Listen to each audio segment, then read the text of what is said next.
आज से हम लोग इतिहास के बारे में भी थोड़ी चर्चा कर लिया करें। तो आज हम स्टोन एज छोड़ करके सीधे इंडस वैली सिविलाइजेशन पे थोड़ी बात करते हैं। इंडस वैली सिविलाइजेशन पे सामग्री की कमी नहीं है। कितनी किताबें हैं, किताबों की पूरी लिस्ट बता दी, आप जानते हैं, आपको बताने की जरूरत क्या है।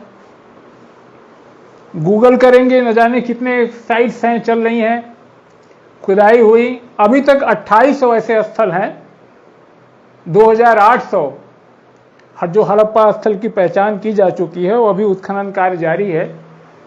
और अगर शुरुआती, विकसित और अंतिम चरण तीनों को मिला दें, इस हड़प्पा सभ्यता को 3 भागों में, एक शुरुआती चरण, दूसरा विकसित चरण डेवलप्ड स्टेज, और तीसरा जो है अंतिम अवस्था, उत्तर सैंधव जिसे बोल देते हैं, उन तीनों को मिलाकर के कुल 2800 अभी तक ऐसे स्थल हैं। और अभी इसकी लिपियों को पढ़ा जाना शेष है और अभी खुदाई जारी है और ये प्रगति पर है। ऐसे में सामग्री की कमी नहीं है, लेकिन परीक्षा की दृष्टि से देखते हुए कुछ बड़ी महत्वपूर्ण चीजें, न तो कोर्स का कोई अंत है, न तो ज्ञान का कोई अंत है। हरि अनंत हरि कथा अनंता, ऐसे ज्ञान है, ये जितना पढ़ेंगे जितना अर्जन करेंगे। लेकिन परीक्षा की उपयोगी जो परीक्षाओं में आता है, उसको दृष्टि में रखते हुए बड़े कम समय में हम कोशिश करेंगे कि कुछ बातें ऐसी हो जाएं जो शायद आपको काम आ जाएं, जो मेरा उद्देश्य है। तो कहते हैं कि जब जब जो होना है तब तब तो होता है। वही हुआ कि 1853 में आपने अलेक्जेंडर कनिंघम साहब का नाम सुना होगा। हिंदी में लिख दे रहा हूं, लिखने से खैर समझ आया होगा। अलेक्जेंडर कनिंघम साहब का नाम सुना होगा। ये मेजर जनरल थे ब्रिटिश आर्मी में और इनका इंटरेस्ट हिस्ट्री और आर्कियोलॉजी में था। तो इनको 1853 में एक हड़प्पा की मुहर मिली। उस पे वैसे ही जैसे कि मुहरों पे, सिंधु के खाटी सभ्यता की मुहरों पे था, एक बैल और 6 अक्षर खुदे थे उस पे। लेकिन उस समय उनका ध्यान वहां नहीं गया। वो जो हड़प्पा में जो मुहर मिली कनिंघम साहब को पहली बार 1853 में, उस पे एक बैल और 6 अक्षर थे। लेकिन कनिंघम साहब इसके महत्व को नहीं पहचान सके, समय नहीं था उस समय। और जब सर जॉन मार्शल साहब जब ASI archaeological survey of India के डीजी हुए, डायरेक्टर जनरल हुए, महानिदेशक हुए, तो उनके निर्देशन में उनको इस बात का श्रेय जाता है कि उनके डायरेक्टर रहते हुए उन्होंने दुनिया को यह बताया 1921 में कि हमने एक नई सभ्यता की खोज की है जिसका नाम इंडस वैली सिविलाइजेशन है। और 2 मुख्य स्थान जो मैच्योर स्टेज के, एक हड़प्पा और दूसरा मोहनजोदड़ो,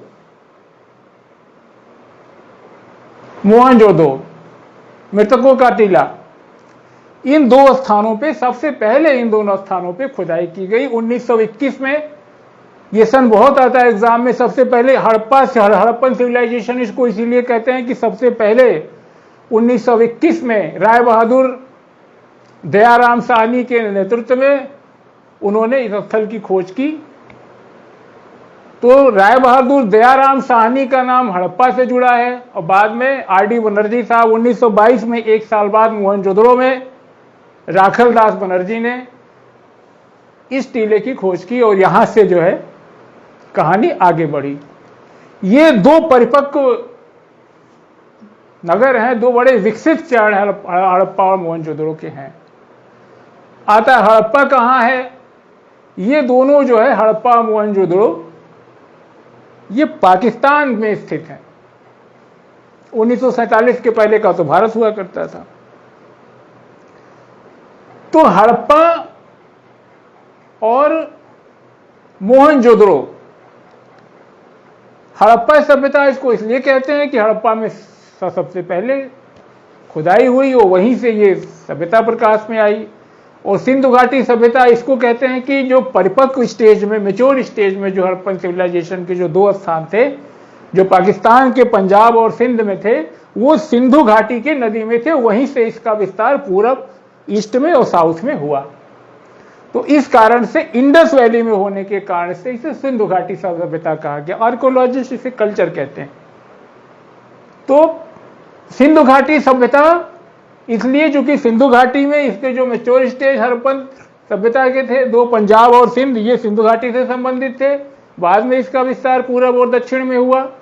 अब जानते हैं कि पंजाब में, पाकिस्तान के पंजाब में, सिंध में, बलूचिस्तान में, और उसके बाद से गुजरात में, राजस्थान में, हरियाणा में, वेस्टर्न यूपी में धीरे धीरे इसका विस्तार हुआ और इसका विस्तार जम्मू कश्मीर, अखनूर तक।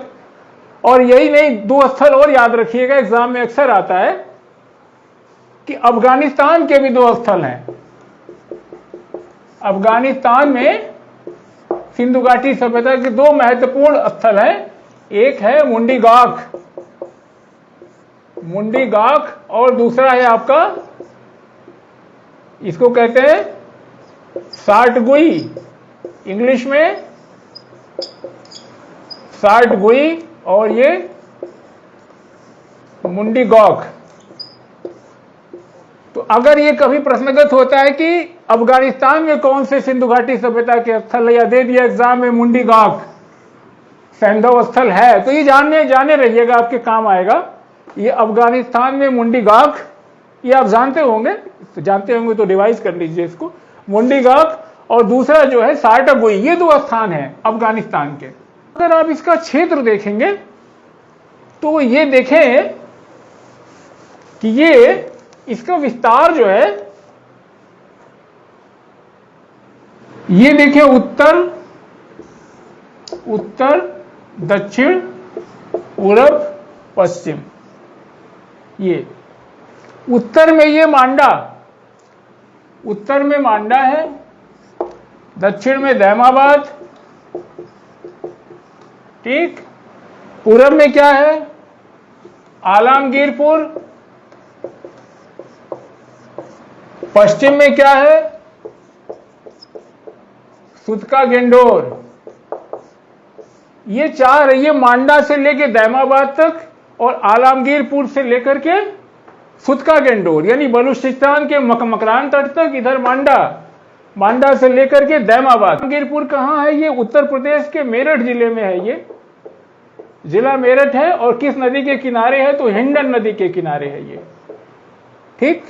ये हिंडन नदी के किनारे है। और ये दैमाबाद कहां है, दैमाबाद ये महाराष्ट्र के अहमदनगर में दैमाबाद स्थित है, या इसे कहते हैं नर्मदा का मुहाना। ये नर्मदा यहीं आकर के गिरती है, नर्मदा का मुहाना। और ये नदी कहां है, दैमाबाद प्रवरा नदी के तट पे स्थित है। ये हिंडन नदी, हिंडन आप जानते हैं, ये यमुना नदी की सहायक है, ये ट्रिब्यूटरी है यमुना की, ठीक। और मांडा ये जम्मू कश्मीर का अखनूर डिस्ट्रिक्ट है, ये जम्मू एंड कश्मीर का। और नदी कौन सी जानते हैं, चेनाब है ये नदी। और ये सुतका गेंडोर ये कहां, ये बलूचिस्तान में है, बलूचिस्तान पाकिस्तान, यहीं पे मकरान तट है। यानी ये कहा जा सकता है कि सिंधु घाटी सभ्यता का विस्तार कहां से कहां तक है। आप देख लें, मांडा से लेकर के उत्तर में नॉर्थ मोस्ट, यानी उत्तर में सबसे उत्तर में जो है विकसित हड़प्पा सभ्यता के साथ जो है, यहाँ मांडा हमारा अखनूर डिस्ट्रिक्ट में है। और यहाँ पे 3 चरण मिलते हैं आपके, प्राग सैंधव, और उसको क्या कहते हैं, विकसित सैंधव और उत्तर सैंधव। यहां से लेकर के दैमाबाद सबसे दक्षिण में स्थित कौन सा स्थल है, तो आप जानेंगे महाराष्ट्र में दैमाबाद है। ये किस नदी के तट पे है, तो वहां पे प्रवरा नदी है, प्रवरा नदी के तट पे है। और ये भी कह देते हैं कि मांडा से, अखनूर से लेकर के नर्मदा के मुहाने तक, तो ये भी बात सही है कहते हैं पूरब में अलामगीर, पूर्व मेरठ से लेकर के मकरान तट तक, ये भी सही है। सिंधु घाटी सभ्यता के 6 ऐसे नगर की संज्ञा दी गई, 6 ऐसे स्थान हैं जिनको नगर की संज्ञा दी गई। अलामगीर को ले लेंगे तो 7 हो जाएगा। तो पहला तो हो गया हड़प्पा। हड़प्पा कहाँ है? हड़प्पा पाकिस्तान के मांटगोमरी जिले में, मांटगोमरी जिले में पहले था। मांटगोमरी का नाम अब बदल गया, उसे साहिवाल कहते हैं। तो हड़प्पा पाकिस्तान के पंजाब प्रांत के साहिवाल डिस्ट्रिक्ट में है। मोहनजोदड़ो कहाँ है? और हड़प्पा जो है आप जान लीजिए कि ये कहाँ है? रावी नदी है आपकी हड़प्पा। हड़प्पा जो है ये रावी नदी है, ये रावी नदी के लेफ्ट बैंक पे है।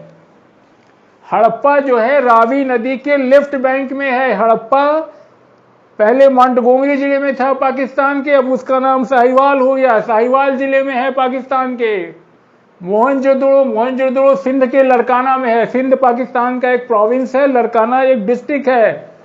और मोहनजोदड़ो इंडस है, इंडस के राइट बैंक पे है, इंडस सिंधु नदी के राइट बैंक पे स्थित है। और सैंधो सभ्यता में जिनको नगर की सभ्यता दी गई, नगर काहे के आधार पे दिया गया? नगर ये दिया गया जहां किले मिले। शहरीकरण का आधार ये था कि जहां गढ़ मिले, गढ़ों को देख करके उसको नगर के रूप में चिन्हित किया गया। तो ये हो गया 2 प्रमुख, हड़प्पा, मोहनजोदड़ो, चंदूहड़ो। चंदूहड़ो कहाँ है? सिंध में है चंदूहड़ो तीसरा। चौथा आप जानते हैं लोथल। लोथल कहाँ है? अहमदाबाद गुजरात में है। कालीबंगा, कालीबंगा राजस्थान में है, राजस्थान का हनुमानगढ़ जिला है, कभी आता है ध्यान रखिए। कालीबंगा स्थित है राजस्थान में। मार दिया, सही है, दे दिया हनुमानगढ़, हनुमानगढ़ भी सही है, राजस्थान का डिस्ट्रिक्ट है हनुमानगढ़। बनवाली की बात होती है, बनवाली है, बनवाली हरियाणा में है, मगर हरियाणा राज्य है। हरियाणा का कौन सा जिला है? तो हिसार है, हिसार में है। क्लियर हो गई बात? इसकी एरिया कितनी है, कितने एरिया में ये फैला हुआ है? तो ये साहब मोटा मोटा बताएंगे तो आप बता देंगे कि ये जो है 13 लाख वर्ग किलोमीटर। अब कोई कहे कि नहीं साहब हमको एकदम एग्जैक्ट चाहिए, तो एग्जैक्ट चाहिए तो 12.996 लाख वर्ग किलोमीटर। क्लियर? हम जानते हैं कि सिंधु घाटी सभ्यता या हड़प्पन संस्कृति कहिए, ये अपने नगर योजना व्यवस्था के कारण जानी जाती है। खूबसूरत इनकी टाउन प्लानिंग थी। इनके जो नगर हुआ करते थे वो बेल प्लांट थे, बेस्ड ऑन ग्रिड सिस्टम पे थे। इनको ये शहर में जो मकान होते थे वो खंडों में विभक्त होते थे और सड़कें एक दूसरे को समकोण पे काटती थी, चौड़ी सड़कें, और सड़क के किनारे सुव्यवस्थित रूप से मकान बनाए जाते थे। और मकान का जो दरवाजा और खिड़की है वो मुख्य मार्ग पे न खुल के पीछे की तरफ खुलता था। और करीब प्रायः घरों में जो है स्नानागार और आंगन पाए गए हैं सामान्यतः घरों में। और वो जो हड़प्पा मोहनजोदड़ो में जो टीले मिले हैं, दुर्ग मिले हैं, उस पर जाहिर सी बात है कि शासक वर्ग के लोग रहा करते थे। और आप देखेंगे कि उस दुर्ग के निचले हिस्से में जो है, जो निचले शहर मिले हैं, दुर्ग के गढ़ के नीचे वाले भागों में जो ईंटों के घर बने हुए हैं, उसमें ऐसा लगता है कि सामान्य निवासी रहा करते थे। तो ये वेल प्लान्ड सिटी है, ग्रिड सिस्टम पे आधारित। सड़कें एक दूसरे को समकोण पे काटती थी और ये व्यवस्था थी। और मोहनजोदड़ो का जो हमारा ग्रेट बाथ है, ग्रेट बाथ, ये मोहनजोदड़ो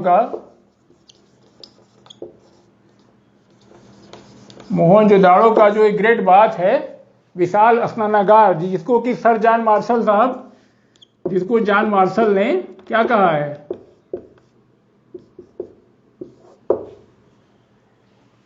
विश्व का आश्चर्यजनक कहा है, विश्व का आश्चर्यजनक निर्माण कहा है इसको। ग्रेट बाथ को याद रखिएगा, विशाल स्नानागार को। ये उस जमाने में सोचिए कि करीब इसकी जो 11.88 मीटर लंबा था ये, और करीब 7 से अधिक मीटर चौड़ा, इतना जो है 11.88 गुणे 7.01 मीटर था ये। और ये करीब 2.43 मीटर गहरा ये ग्रेट बाथ मिला है। ये लगता है कि किसी धार्मिक अनुष्ठान से संबंधित था, रिचुअल बाथ कहिए इसको। और तालाब के दोनों ओर बीच में स्नान कुंड हुआ करता था और तालाब के दोनों ओर उत्तर से और दक्षिण से सीढ़ियां हुआ करती थी जिससे लोग उतरते थे और नहाते थे। और इसकी जो तालाब की जो फर्श थी ये पक्के ईंट की बनी हुई थी। और उस समय जो समकालीन सभ्यता में अगर हम मिस्र की सभ्यता की बात करें तो वहां पे सूखी ईंटों का इस्तेमाल हुआ जो सुखाई जाती थी, पकाई नहीं जाती थी मिस्र में। और मेसोपोटामिया की सभ्यता में जरूर पकी हुई ईंटें मिले हैं, पकी हुई ईंटें मिली हैं, मगर इतनी मात्रा में नहीं है जितनी कि हड़प्पा में है। तो ये ग्रेट बाथ जो है ये इतना लंबा चौड़ा था और नीचे इसके सीढ़ियां थी, लोग नहाते थे। नहाने के बाद ये लगता है कि इतना बड़ा स्नानागार किसी धार्मिक अनुष्ठान के महत्व से था। और सीढ़ियां उत्तर दक्षिण से दोनों तरफ लोग उतरते थे। कोने में एक कमरा था, कपड़ा बदलने के लिए था। देखिए क्या कितनी शानदार व्यवस्था थी ना। कपड़ा बदलने के लिए भी कपड़ा बदलने के लिए नहाने के बाद कोने में एक कमरा हुआ करता था। और कालीबंगा में तो आप देखेंगे, कालीबंगा में तो कई घरों के भीतर अपने कुएं मिले हैं। और टाउन अर्बन प्लानिंग की बात तो हुई कि इनकी ड्रेनेज सिस्टम बड़ा शानदार था कि पानी घरों से निकलता था, निकलने के बाद सड़क पे आता था, सड़क पे आने के बाद मोरियां बनी रहती थी, यानी पानी नीचे अंडरग्राउंड चला जाता था और उसको जो है पत्थर से या ईंट से उसको ढका रहता था, जैसे आज नाली बनती है, मेन होल बनता है। तो ये ड्रेनेज सिस्टम उतना एडवांस था हमारी हड़प्पा संस्कृति में। कालीबंगा में जान लें, कहीं पूछा जाए कि कहाँ कौन सी ऐसी जगह है जहाँ की अपने घरों में कुआं मिला है, तो बता दिया कालीबंगा में मिला है। मेसोपोटामिया का जो सबसे बड़ा स्ट्रक्चर है वो वहाँ का क्या है, वो वहाँ का अन्नागार है, क्या कहते हैं उसको, ग्रेनरी है वहाँ का, अन्न भंडार जिसको कहेंगे आप। वो करीब 45 मीटर गुणे 15, 45 से कुछ ज़्यादा है, एग्जैक्टली देख लीजिएगा, 45 गुणे 15 मीटर ये इतना लंबा चौड़ा अन्नागार है, ग्रेनरी है जिसमें अनाज रखा जाता था। ठीक है। और ये सबसे बड़ा स्ट्रक्चर है मोहनजोदड़ो का। ये अगर ग्रेट बाथ की बात आवे तो ग्रेट बाथ जो है पब्लिक सार्वजनिक स्थान है जिसको जॉन मार्शल साहब ने, याद रखिए, कहा था कि ये वंडरफुल स्ट्रक्चर है विश्व का। ग्रेट बाथ के लिए कहा था, स्नानागार के लिए। और ये 45 गुणे 15 आप देख ही रहे हैं, ये 11,807 था, ये 45। ये सबसे बड़ा जो है कंस्ट्रक्शन है, सबसे बड़ा भवन है ये कहिए। हाँ, सिंधु घाटी सभ्यता में ये भी है कि जो है कि मकानों में सीढ़ियां मिली। इसका मतलब नहीं कि सिंगल स्टोरी में ही लोग रहते थे, 2 मंजिले मकान में हुआ करते थे। और हड़प्पा के गढ़ में भी हम 6 भंडार पाते हैं। सिंधु घाटी में कृषि की स्थिति पे विचार कर लेते हैं, कृषि और पशुपालन।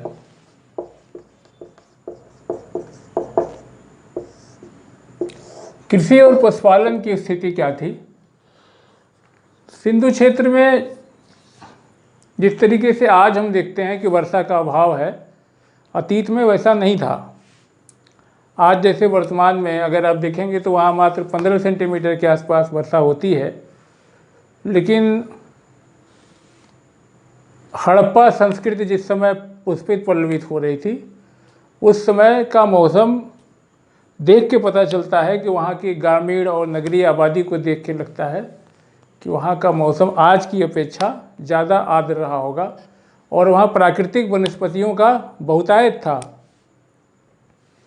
और अलेक्जेंडर के इतिहासकार भी इस बात की पुष्टि करते हैं कि सिंधु घाटी का क्षेत्र बड़ा फर्टाइल था, उपजाऊ था उस समय, और वहाँ पे सारी फसलें पैदा होती थी। प्राकृतिक वनस्पति होने की वजह से भी वहाँ वर्षा की मात्रा आज की अपेक्षा काफ़ी बेहतर थी। और यही कारण था कि प्राकृतिक वनस्पति होने के कारण ही जो पेड़ पौधे थे उसको काट करके जो पक्की ईंटें बनाई जाती थी, जला के पकाया जाता था। तो सिंधु घाटी के समय में ये जो सिंधु घाटी का क्षेत्र है, राजस्थान, गुजरात या सिंध का, ये पहले आज की अपेक्षा ज़्यादा उपजाऊ था। और आप जानते हैं कि ऐसा माना जाता है कि इस क्षेत्र में प्रत्येक वर्ष बाढ़ आती थी। बाढ़ के कारण जो है गांव की रक्षा के लिए चारों तरफ से एक दीवार बना दी गई थी और बाढ़ जो है प्रत्येक वर्ष आती थी और नवंबर तक बाढ़ रहती थी और नवंबर में जब बाढ़ उतरने लगती थी तो बाढ़ उतरने के साथ ही जो बाढ़ग्रस्त क्षेत्र होते थे उसमें गेहूं और जौ बो दिए जाते थे और जो अप्रैल तक तैयार हो जाते थे, अप्रैल तक गेहूं जो तैयार हो जाता था और फसल काट लिया जाता था। इसके पहले कि फिर से बाढ़ आवे तो ये गेहूं जौ का उत्पादन वहाँ होता था। और इसके अलावा अगर आप देखेंगे तो गेहूं का उत्पादन होता था, जौ का होता था, मटर का, राई का, लिख दो गेहूं, जौ, मटर, राई, ऐसे 9 फसलों का उत्पादन जो है सिंधुवासी किया करते थे। और एक चीज कि हलों की जहां तक बात है, हल उस समय पाए जाते थे कि नहीं? हलों की साक्ष्य तो कमी है, लेकिन अगर हम कालीबंगा की बात करें तो कालीबंगा में जो प्राग हड़प्पन है, यानी पहले का हड़प्पन की शुरुआती स्टेज जो है, प्री हड़प्पन कहिए, काल में जो है राजस्थान में जो है, कालीबंगा राजस्थान में जूते हुए खेत के कूण, क्या कहते हैं उसको, नाली, जूते हुए खेत के प्रमाण मिलते हैं। राजस्थान के कालीबंगा में जो है जूते हुए खेत के हल रेखा के प्रमाण मिलते हैं। ऐसा लगता है कि वहाँ नाली जो है मिली है, कूड़ मिला है, जिससे लगता है कि वहाँ हल का प्रयोग किया जाता था और शायद वहाँ सरसों की खेती बताया गया है कि वो जो होती थी। अब खिलौने भी तो उन्हीं चीज़ों को मिलेंगे जो चीज़ें की प्रयुक्त होती होंगी। खिलौने मिले हैं, टॉयस, ये 2 जगह मिले हैं, चोलिस्तान में और बनवाली में। चोलिस्तान कहाँ है? ये चोलिस्तान पाकिस्तान में है, पाकिस्तान के पंजाब के बहावलपुर में है। और बनवाली हमारा कहाँ है? हरियाणा में है। यहाँ जो है मिट्टी का बना खिलौना हल मिला है। और फसलों की बात हम कर रहे थे तो बताया कि गेहूं, जौ, राई, मटर, इसके अलावा 2 किस्म के गेहूं और जौ पैदा करते थे सिंधुवासी, 2 वैरायटी की। तिल और सरसों भी पैदा करते थे, तिल और सरसों भी पैदा करते थे। और सबसे पहले कपास का उत्पादन भी आप जानते होंगे, और सूती वस्त्र का भी, कपास का भी सिंधुवासियों ने ही किया। इसी कारण से इसको जो है यूनानी जो है इसे सिंडोन कहते थे, सिंडोन। ठीक। चावल का उत्पादन कहाँ? लोथल, वरंगपुर में है। गन्ना नहीं मिला, याद रखिएगा, गन्ना नहीं है। ठीक। चावल लोथल और रंगपुर में मिला। लोथल और सौराष्ट्र में बाजरे की खेती की जाती थी और राजदी गुजरात में रागी की खेती भी होती थी।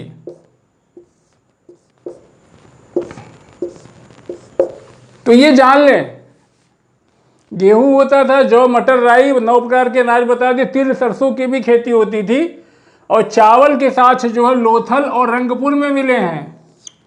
सिंडान, ये बड़ी कॉमन सी चीज़ है। आप जानते हैं कि सिंधु घाटी सभ्यता में कपास को पैदा करने वाले पहले लोग थे और यूनानी इसको जो है सिंधु के कारण, इसे सिंधु क्षेत्र में पैदा होने के कारण इसे सिंडोन कहते थे, सिंडोन कहते थे। और चावल के साथ लोथल और रंगपुर में, और ये लोथल और सौराष्ट्र में, लोथल और सौराष्ट्र में बाजरे की खेती की जाती थी। और रोजदी गुजरात में रागी की खेती होती थी। ये खेती की बातें हो गई। और ये देख लिए गन्ना का उत्पादन, गन्ना उस समय की फसल नहीं थी, गन्ना क्यों काट दिया मैंने। तो ये हो गई कृषि की बात। और अब हम पशुपालन के बारे में थोड़ा सा जान लें।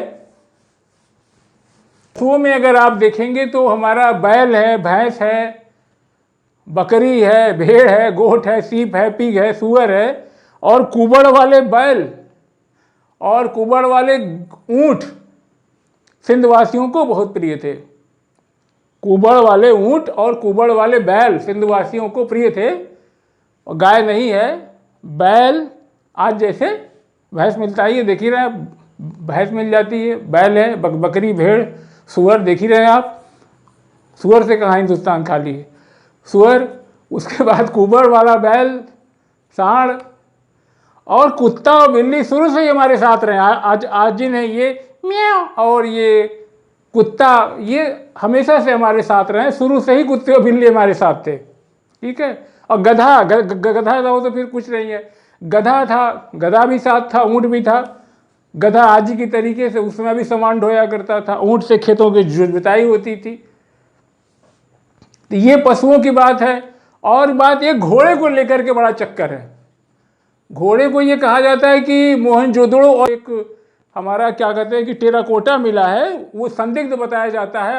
और घोड़े का एक साथ और मिलता है, कहाँ से, सुरकोटडा से। घोड़े का एक साथ सुरकोटडा से मिलता है, बट ये 2000 BC का है। और इसे बताया जाता है कि ये जो है प्राथमिक और विकसित अवस्था का नहीं, ये उत्तर काल का कहीं का है। और कोई घोड़े के कोई हड्डी के या कोई हड्डी की छाप या कोई इस तरह के अन्य साक्ष्य नहीं मिले जिससे ये पुष्टि हो कि घोड़े का प्रयोग उस समय सिंधुवासी करते थे। हाथी जो है और गेंडा, बिना गेंडा के कैसे काम, हाथी और गेंडा, गेंडा भी था और का भी प्रयोग से सिंधुवासी को अच्छी तरीके से परिचित थे, गेंडा और हाथी से। और गुजरात के लोग जो है जानते हैं आप कि हाथी भी पालते थे और धान की खेती भी करते थे, चावल भी पैदा करते थे, और जो कि मेसोपोटामिया में नहीं होता था जो। ये रही बात कृषि और पशुपालन की संक्षेप। और अब हड़प्पन संस्कृति की शिल्प और तकनीकी की संक्षेप में बात कर लें तो हड़प्पाई संस्कृति हमारी जो है कांस्य युग से संबंधित थी। ये आप जानते हैं, हड़प्पाई संस्कृति जो है कांस्य युग से संबंधित थी, ब्रॉन्ज एज से रिलेटेड है। हाँ, उस समय पत्थर के भी औजार पाए जाते हैं। ऐसा नहीं था कि हड़प्पाई हमारे जो है सुंदर मिट्टी का बर्तन, पॉटरीज और क्या कहते हैं उसको कि टेराकोटा, यही सब बनाना जानते थे। वो कुल्हाड़ी, रगड़ने वाली छुरी, और क्या कहते हैं कि आरा, और ये सब चीज़ें भी जो है बनाते थे। लेकिन कांस्य निर्माण की कला थोड़ा अच्छी थी, और कांसा बनाते थे तांबा और टीन को मिला करके। कभी कभी टीन की अनुपस्थिति में आर्सेनिक मिला लेते थे। और तांबा आता था खेतरी से, और टीन अफगानिस्तान से आता था, दोनों सुदूर के क्षेत्र थे। ये शायद यही वजह है कि कांसा का विस्तार ज़्यादा नहीं हो सका। और जो कांसे के औजार बनाते थे उस समय, जिसे हम कसेरे कहते हैं, कसेरों का समाज में निश्चित रूप से महत्वपूर्ण स्थान रहा होगा।